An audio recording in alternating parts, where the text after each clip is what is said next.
Ima tako neki detalja po Miloševu koji postojidu iz ranijih vremena, a još uvijek su tu, bez obzira da li su u funkciju ili nisu.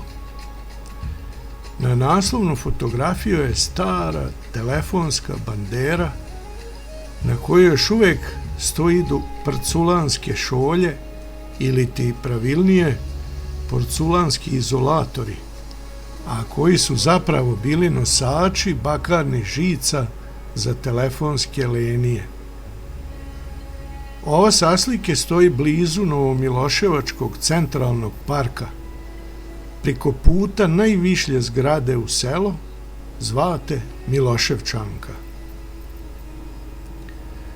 Druga se nalazi preko puta dućana Banat STR do stanbene zgrade gdje je našo odeljenje milicije.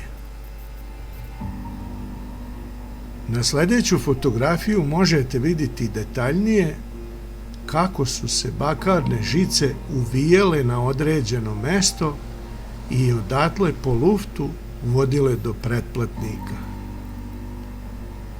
Kako mi je kazao Momčilo Gagić, telefonski operater u penziju, ovaka tehnika je bila korišćena 1962. godine, kad je završena naša zgrada pošte, pa je od nje razvođena telefonska mreža po selu.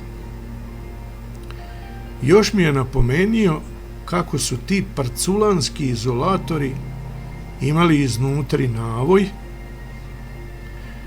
pa se na metalne šiljkove nosača prvo navijela kudelja i onda koni, što je moglo da bidne opasno ako pukne, jer su oštrice gore nek staklo.